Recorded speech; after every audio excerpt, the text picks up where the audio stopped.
안녕하세요. 얼마 전 5대 독자 손주를 본 60대 할머니입니다. 저는 서울과 멀지 않은 관광지가 많은 지역에서 숙박업인 펜션 운영을 비롯해 카페와 식당을 하고 있는 사람입니다.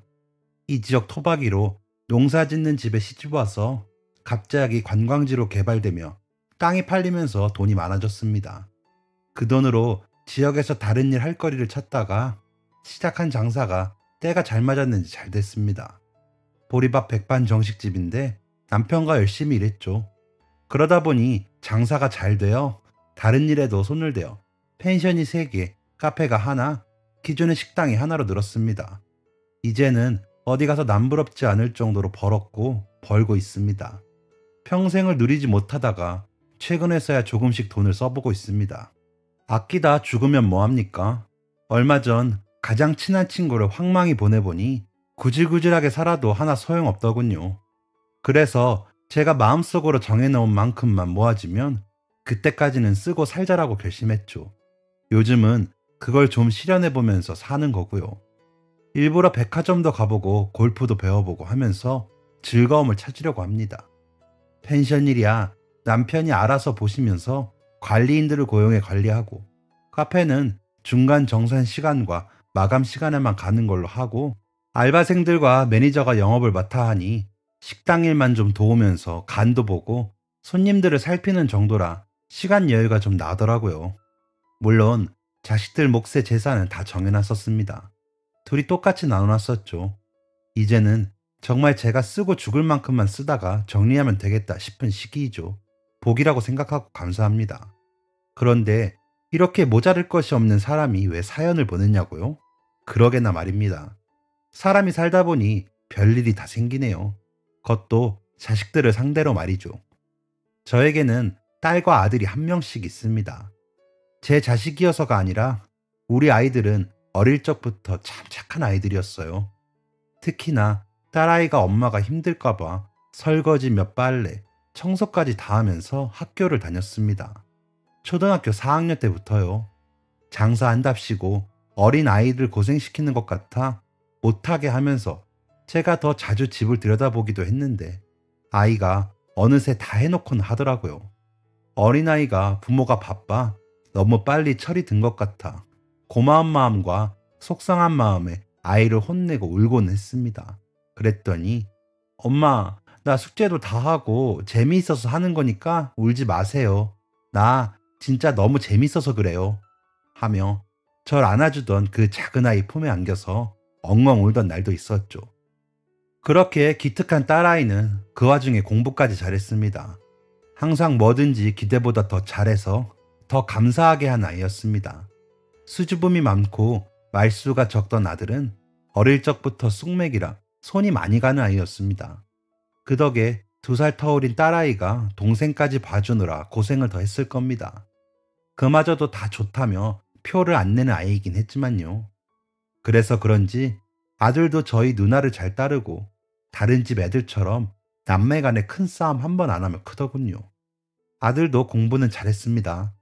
딸아이가 숙제도 잘 챙겨준 덕인 것 같아 항상 고맙게 생각했습니다. 마음이 아팠던 것은 아들아이는 제가 바빠서 잘 못 챙긴 덕인지 저와 남편은 어려워하더군요. 그래서일까요? 아들에게는 괜히 미안한 마음이 더 컸습니다.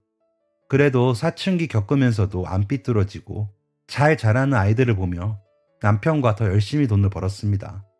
그래야 우리 4식구 잘 사는 길이라고 생각했으니까요. 재산은 꾸준히 잘 늘어갔습니다. 그래서 아이들에게 더 고마웠죠. 그렇게 저희들끼리 잘 자라준 아이들은 대학에 가고 유학도 갔습니다. 저와 남편은 그저 돈을 열심히 보태주었죠. 어릴 적부터 그림에도 소질이 있던 딸아이는 디자인을 전공하더니 뉴욕의 디자인 스쿨에 다녀왔고, 아들은 호주로 교환학생으로 다녀왔습니다. 그렇게 20대에 공부하느라 열심히 살던 아이들은 이제는 버젓한 직장인이 되었고 또 회사 다니느라 바빠지더군요.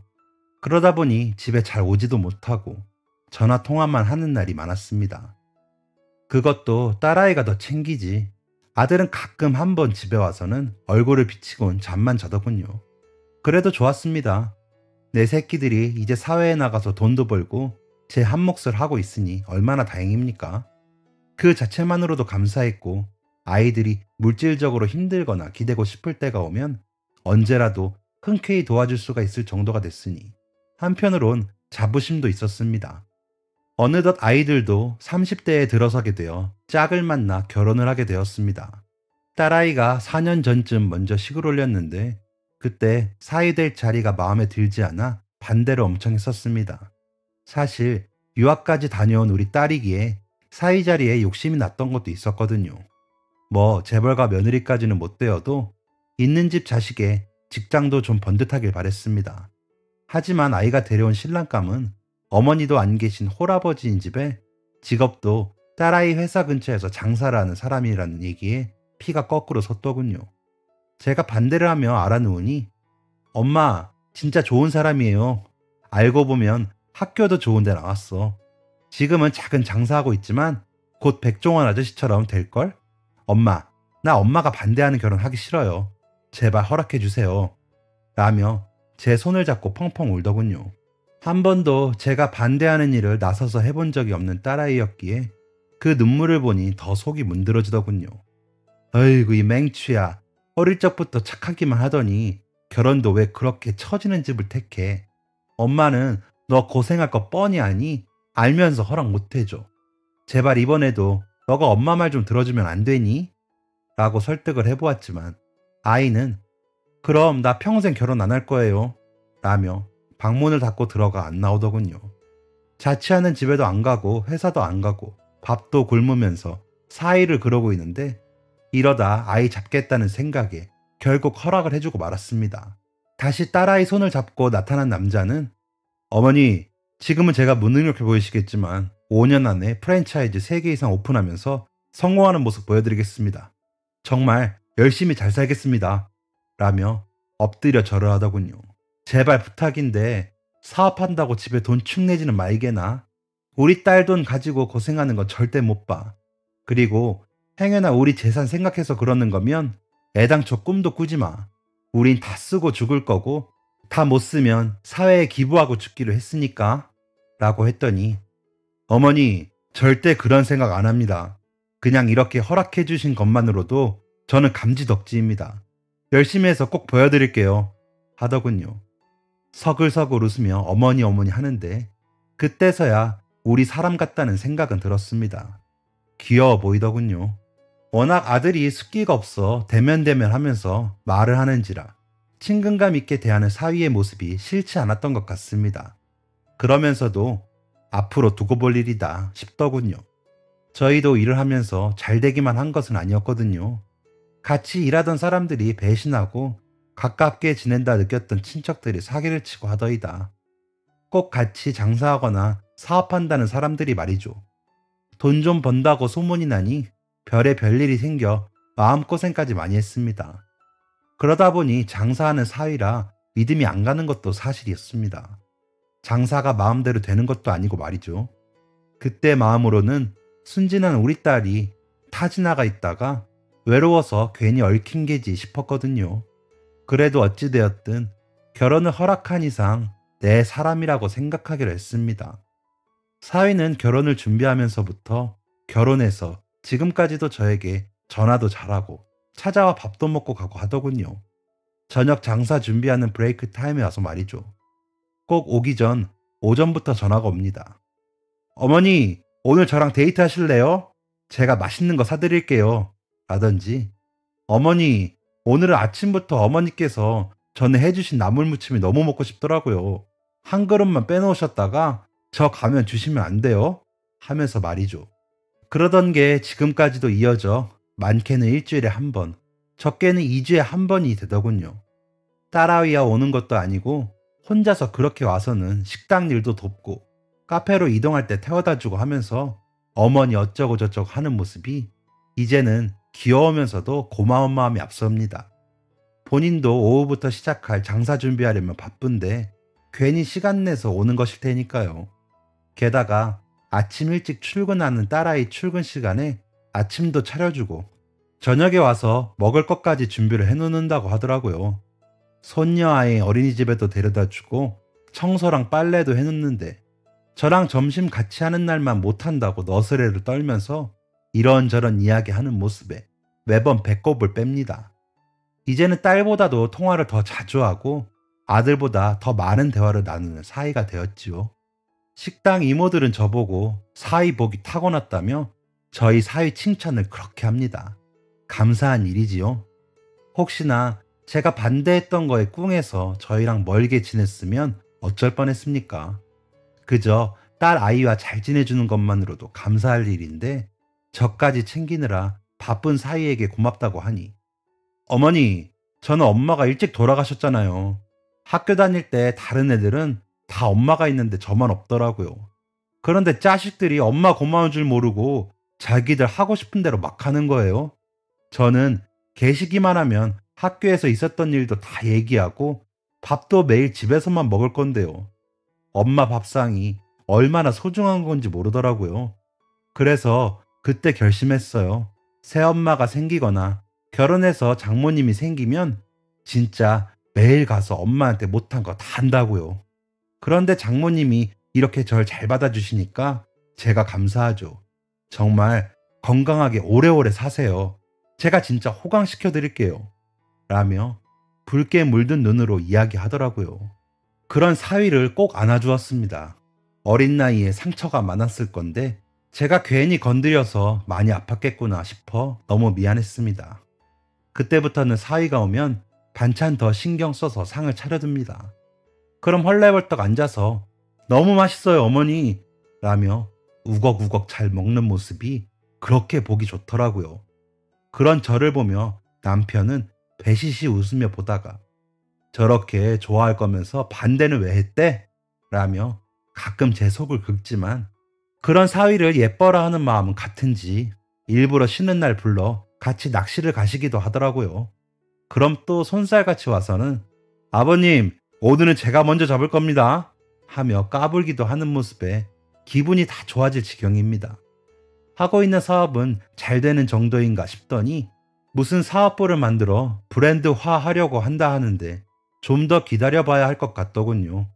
그러면서 그거 성공하면 저희 보리밥집도 체인점 만들어서 어머님, 아버님 덜 힘들게 해준다고 하더군요. 저는 지금 이대로도 감지덕지니 괜찮다고 했습니다만 기분은 좋더군요. 이러다 재벌되나 싶어서요. 딸아이가 결혼하고 3년 정도 있다가 그러니까 1년 전쯤 아들이 결혼을 했습니다. 며느리가 될 아이는 아들이 학교 다닐 때부터 만나 교환학생 시절도 군대 시절도 모두 기다려준 아이라 오래 알고 지내기도 했죠. 집안도 자식들에게 퍼줄 만큼은 아니지만 의지할 만큼은 아니라기에 어차피 우리가 좀 있으니 상관없다 하고 별 이견 없이 결혼을 진행시키기로 했습니다. 그런데 날짜를 정하고 보니 집 문제로 말이 많아지더군요. 저희는 아들 직장 근처에 25평 정도 되는 아파트를 전세로 얻어주려 했더니 친정 근처에 35평짜리로 매매를 해달라며 요구하더군요. 아이를 낳으면 친정에 맡기고 자신도 일을 하고 싶다고 하면서요. 두 매물 가격 차이가 얼마 나지 않아 그러마하고 해주기로 했습니다. 그 다음은 무슨 꾸민비에 예물에 요구하는 게 늘더군요. 예단 얘기는 쏙 들어가 있는 것이 좀 괘씸하기도 하더군요. 그래서 아들에게 넌 뭐 봤니? 했더니 없어요. 안 그래도 주변 친구들이 말이 많아서 좀 생각 좀 해봐야 할 것 같아요. 라더니 며칠 뒤에 전화를 해서는 파혼하겠다는 게 아니겠습니까? 아무래도 자기가 호구인 줄 아는가 보다며 씩씩거리면서요. 아들의 그런 모습을 처음 봤던지라 놀라서 왜 그래?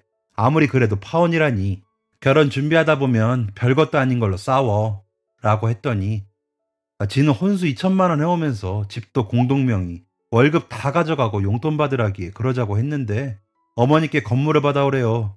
차라리 건물 하나 사서 지네 엄마랑 언니랑 다 한 건물에서 살고 싶다고. 그래서 우리 집이 뭐 재벌인 줄 아냐고 했더니 대출 받아서라도 해주시지 않을까? 4대 독자라며 하길래 헤어지자 했어요. 어머니 그런 애랑은 결혼 못해요. 라며 말하면서 우는 목소리로 괴로워하더군요. 젊은 아이들이니 이런저런 일로 헤어질 수는 있지만 내심 괘씸하기도 했습니다. 잘 꾸미고 예쁜 아이라 그 비용이 만만치 않게 들 거란 건 예상했지만 결혼하면서 아주 한몫 챙기려는 모습은 정말 실망스럽더군요. 그래서 그럼 있기로 했으니 얼른 이겨내 봐라. 어쩌겠니? 서로 인연이 아니지. 라고 하면서도 괜히 아이가 기죽을까 신경이 쓰였습니다. 다음날 그 아이가 찾아왔더군요. 그러더니 무릎을 꿇고는 울면서 잘못했어요. 제가 부족하진 않았지만 넉넉치 않은 부모님 밑에서 자라다가 여유 있는 집으로 시집 간다니 괜히 욕심이 났나 봐요. 괜히 생전 안 그러다가 욕심을 냈는데 다 들어주시니까 조금만 더 해달라고 했나 봐요. 어머니 용서해 주시고 성우한테 이야기 좀 잘해주시면 안 될까요? 라며 절 붙들고 사정을 하더군요.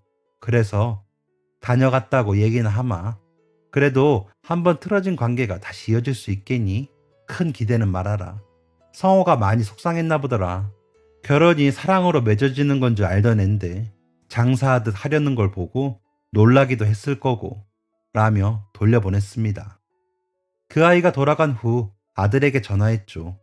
상황을 얘기하고 그래도 얼마나 간절했으면 무릎까지 꿇겠니? 다시 잘 대화를 나눠봐.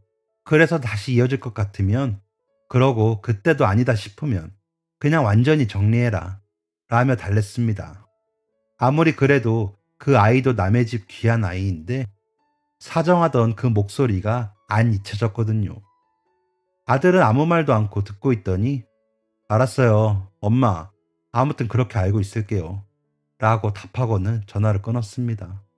어릴 적부터 부모 앞에서건 어디서건 본인 의사를 크게 밝히던 아이가 아니라 여자 쪽에서 만만히 봤을 거라고 생각하니 좀 골도 났습니다. 하지만 결혼까지 생각했던 연인이랑 그렇게 헤어지는 일이기에 아들이 조금 더 신중하길 바랬습니다.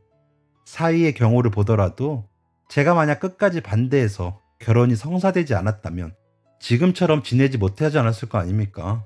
그래서 조금 더 신중해지길 바라기도 했습니다. 그러더니 그 다음 주말에 둘이 다시 왔더군요. 그래서 그래 서로 잘 이야기가 됐니? 라고 물었더니 그 아이가 쌩긋 웃으며 어머니 저 임신이래요 하며 초음파 사진을 내밀더군요. 깜짝 놀라 아들을 바라보자 몰랐는데 얼마 전에 알았대요. 혹시나 싶어 테스트했더니 임신이어서 저랑 병원도 다녀왔어요 라며 표정이 밝지 않아 그래서 임신 때문에 결혼할 거니? 라고 물었죠.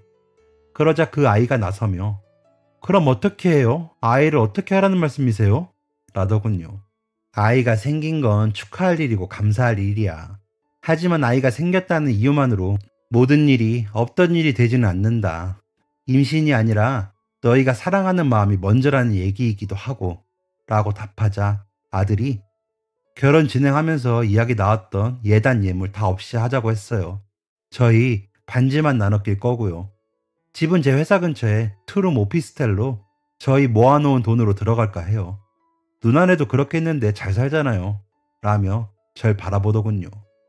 아들의 그 눈빛이 너무 지치고 애처로워 보여 눈물이 났습니다. 그래, 뭐 너희가 하겠다는 대로 엄마는 지켜보마.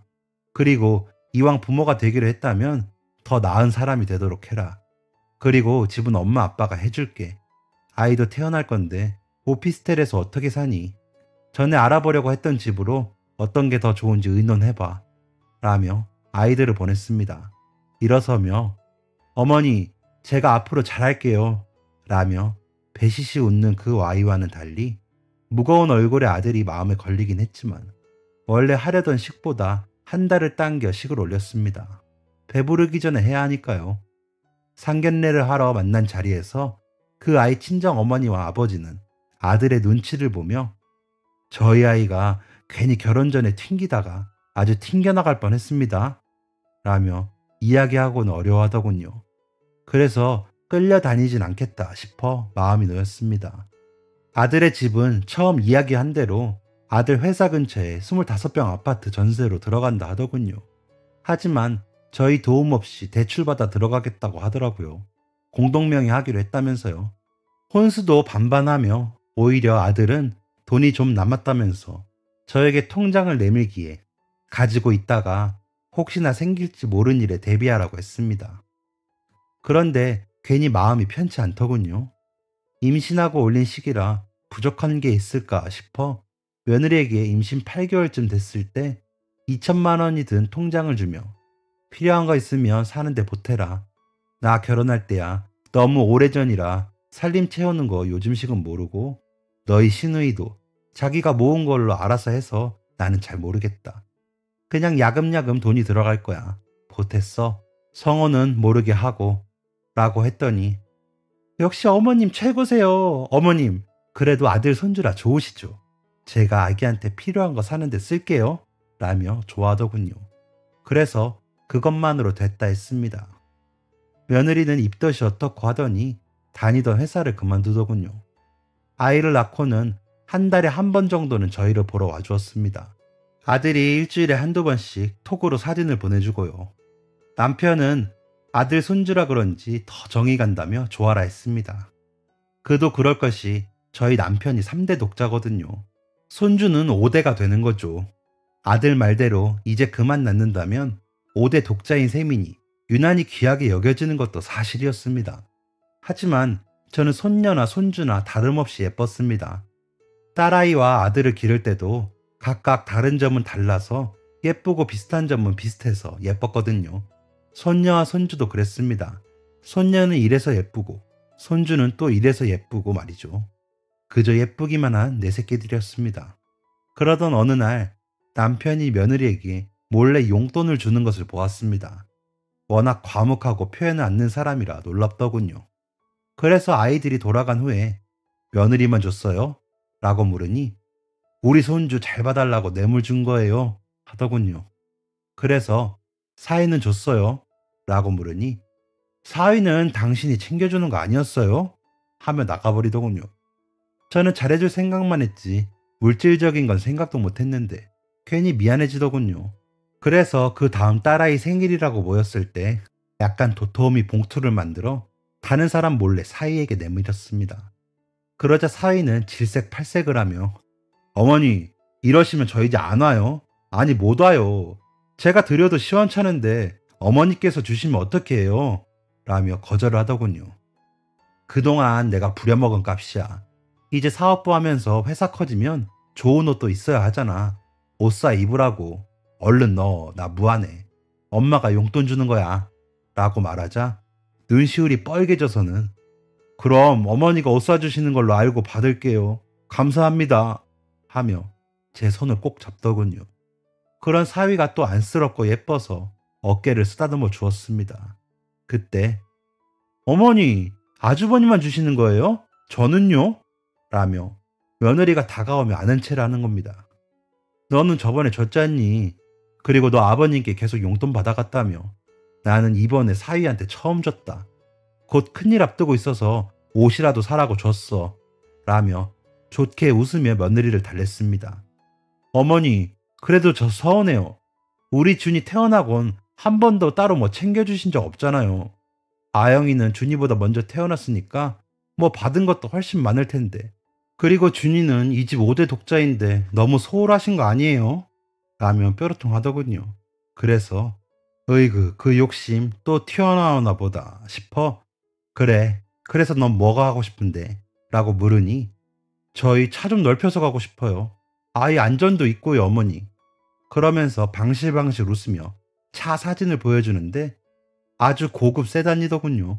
그것도 독일에서 오는 놈으로요. 그래서 그래 차 좀 더 큰 거 뽑는 건 좋은데 이건 너희가 타긴 너무 크지 않니? 게다가 성호는 차 없이 회사 다니는데 이런 거 말고 좀 더 작은 걸로 알아봐라. 그리고 너희 차를 나한테 뽑아달라고 하니? 라고 답했죠. 옆에 있던 사위도 처남댁 농담도 잘하시네요. 처남이 아직 이런 차 타기엔 좀 부담되죠. 장난감 차 말하시는 거예요? 라며 대묻더군요. 어머니 이 정도는 해주실 수 있잖아요. 어릴 때부터 제 드림카거든요. 되게 있어 보이죠? 신랑은 이런 거 잘 모르고 관심도 없어요. 있는 집 자식이 왜 저러나 몰라요? 하더군요. 황당하기도 하고 우리 재산에 관심이 많아 보이는 며느리 말에 생각이 많아지더군요. 제 표정이 좋지 않았는지 사위가 아휴 괜히 저 때문에 우리 어머니 곤란해지셨네요. 어머니 옷은 제가 사 입을게요.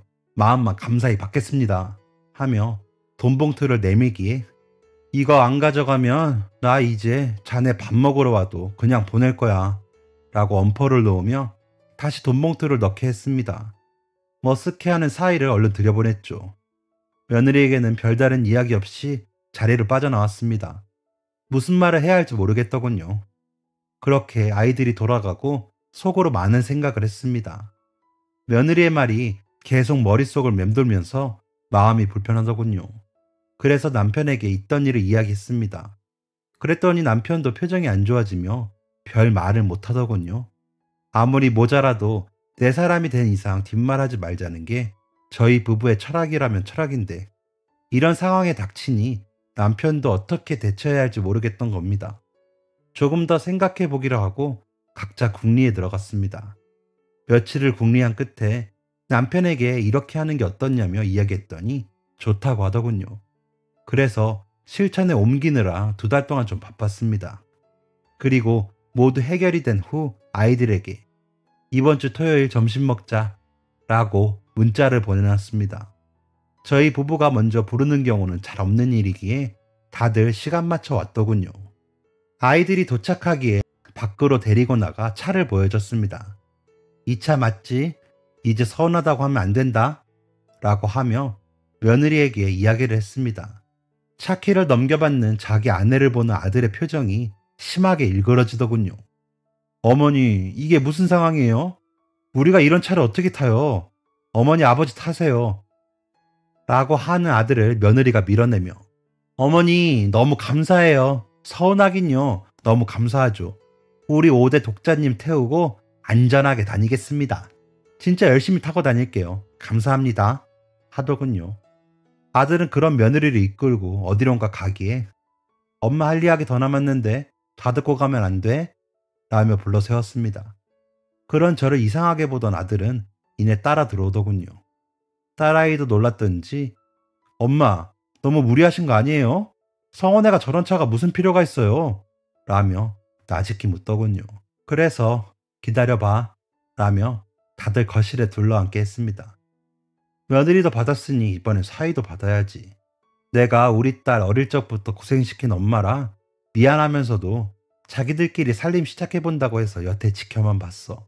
그런데 우리 사위가 일도 열심히 하고 우리 적적하지 말라고 와서 말동무도 해주고 아버지 낚시 친구도 해주고 했는데 내가 마음 표현을 너무 마음으로만 했더라고. 저번에 우리 며느리가 서운하다고 이야기하는데 아차 싶더라. 아무리 부모 자식간이라도 오고 가는 게 있어야 하는데 우리 사회한테는 너무 받기만 했지 뭐야. 그간 며느리한테는 용돈이라는 명목하에 돈을 줬거든. 그래서 이번에 따져보니까 우리 사위한테는 이 정도는 해야 되겠더라고 하며 서류를 내밀었습니다. 그러면서 이거 별거는 아니고 자네 사는 동네에 작은 4층짜리 주택이야. 1층은 점포자리 있고 2층은 원룸 4호실 있고 3층은 투룸이 2호실 4층은 40평 방 4개짜리야. 4층에 들어가 사돈어른 모시고 살아. 그리고 월세 받고 하면서 우리 아영이 교육비는 나올 거야. 이제서야 우리 딸하고 사위한테 엄마 노릇 좀 하는 것 같아서 마음이 좋네. 아버지께서도 다 동의하신 거야. 명의는 자네 명의로 했으니까 여기 인감 찍고 마무리만 하면 돼. 라며 사위 손을 잡았습니다. 사실 딸내는 18평 아파트에 반전세 살고 있거든요. 홀로 계신 시아버님도 작은 원룸 전세에서 지내는 걸로 알고 있습니다. 막연히 언젠가는 집이라도 해줘야지 싶었는데 이번 일이 계기가 되어 미리 당겨서 해주게 된 겁니다. 사위는 말을 못 잇고 있고 딸아이는 서류를 살펴보더니 울더군요. 엄마, 이걸 우리가 어떻게 받아요? 나중에 우리가 더 좀 해보고요. 라기에 얘, 너 준 거 아니고 너희 신랑 준 거야. 우리 큰아들. 4년을 그렇게 성실히 일하면서도 나한테 얼마나 아들 노릇 했는 줄 아니? 너희 다 필요 없더라. 우리 사이가 최고지.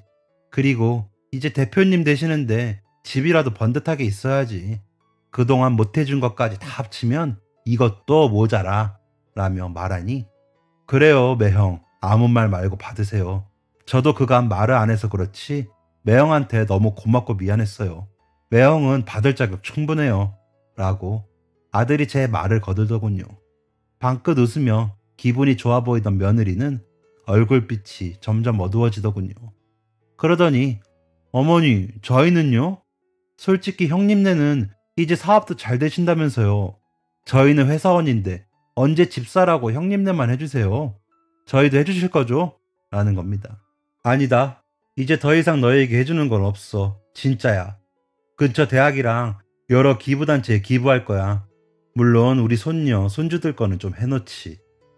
근데 너희 몫은 오늘 이게 끝이야. 라며 남편이 엄포를 놓더군요. 그러자 아들의 얼굴이 울그락불그락해지며 야, 너가 매달 쓰는 돈만 줄여도 우리 사는 집 지금 매매할 수 있어. 이유식도 사 먹이고 쇼핑하고 마사지 다니는 거 다 줄일 생각이나 해. 도대체 엄마가 호텔 스파는 왜 그렇게 다니니? 그것도 평범한 회사원 남편인데. 장모님은 아주 단골이더라. 카드값 너무 나와서 내가 전화해서 확인 다 했어. 너가 내 아침을 챙기냐, 저녁을 챙기냐? 애 본다고 힘들다고 아침엔 일어나지도 않으면서. 저녁엔 살찐다고 너 안 먹는다고 밥도 안 하잖아. 그런데 우리 엄마한테 차 타령을 했어? 너가 제정신이야? 라고 소리를 치더군요. 그래도 저희끼리는 잘 사는 줄 알았는데 아들은 그게 아니었나 봅니다. 속이 뒤집어지더군요. 그래서 며느리를 보니 얼굴이 시뻘개지며 아니 지금 그런 얘기가 왜 나와? 조용히 좀 해. 라더니 저희 눈치를 보더군요. 엄마 아빠 안 그래도 이혼 생각하고 있어요. 우리 그런 얘기 주고받은 지도 오래됐고 애가 어리니까 조금만 더 참아보자 했는데 더는 못 참겠네요. 그리고 차는 두 분이 쓰세요. 나는 지금 차도 잘 타지도 않아요. 괜히 호텔 스파 들락거리면서 허세가 늘어가지고 졸랐나 본데 죄송해요. 라며 아들이 일어나니 누구 맘대로 이혼을 해? 그럼 우리 준이는? 나 5대 독자 낳은 여자야. 어떻게 이렇게 함부로 대할 수가 있어? 라며 아들의 손목을 거칠게 당기듯이 잡아채는 겁니다. 그러자 지켜보던 남편이 어디서 내 아들에게 손을 대냐? 내가 그동안 너 예뻐서 용돈 줄 알아? 내 아들, 내 손주 잘 좀 봐달라고 준 거다. 근데 뭐 이유식을 사 먹여? 내 아들 밥을 굶겨? 너 도대체 뭐 하는 애냐? 우리가 있는 데서도 이러는데 집에서는 어쩌겠어? 라며 소리를 꽥 지르니 그제서야 며느리는 고개를 숙이고 잠자코 있더군요. 보고 있자니 골치가 아파 다들 오늘은 일단 가라고 하고 보냈습니다. 사위는 가기 전에 절 꼭 끌어안고는 가더군요. 끝끝내 차키를 놓고 간 아들은 집에 도착해 전화를 하니 엄마 오늘 진짜 잘하셨어요. 우리 부모님 진짜 멋져요. 그리고 한 번도 엄마 아빠 돈줄로 본 적 없어요. 저 그렇게 능력 없지도 않고요. 그리고 이런 날 시끄럽게 해드려서 죄송해요. 라며 말을 잊지 못하고 우는데 제 속이 타들어갔습니다. 다른 건 못 챙겨도 먹이고 입히는 것만은 부족하지 않게 키운 아이들인데 장가가서 혼자 처자식 먹여 살리며 밥도 못 얻어 먹었다고 하니 속이 말이 아니더군요. 그래서 이혼할 거면 해라. 그렇게 존중 안 해주는 여자랑은 살 필요 없다. 준이는 내가 아줌마 사서라도 여기서 키울 테니까 그런 걱정은 말고 라고 했더니 진짜 못 견디겠으면 그럴게요. 아직은 좀 더 고쳐보고 정 안 되면 그땐 이혼할게요. 준이한테 나중에 덜 미안하고 싶어요. 라며 통화를 마쳤습니다. 어떻게 보면 저희 부부가 한 행동이 유치한 구석도 있었죠. 그렇다고 재산 정말 다 기부하고 죽을 것도 아니고요. 하지만 며느리의 그간 행적들을 보니 이것도 너무 약한 게 아닌가 싶은 게 분한 마음이 끓어오릅니다. 이 나이가 먹어도 참 이러네요. 아들 말대로 앞으로 두고 봐야겠습니다. 저도 저 나름대로 마음 수련이 필요하겠죠? 그리고 우리 사이는 하는 일이 정말 대박이 나서 약속한 대로 보여주길 바랍니다. 그리고 정말 될 것 같기도 하고요. 앞으로 우리 가족 문제가 다 잘 풀리길 기원해 주시면 감사하겠습니다. 그리고 더 늙기 전에 인생을 즐겨봅시다. 지금까지 사연 들어주셔서 감사합니다. 사연이 재밌으셨다면 구독과 좋아요를 눌러주세요. 감사합니다. 안녕히 계세요.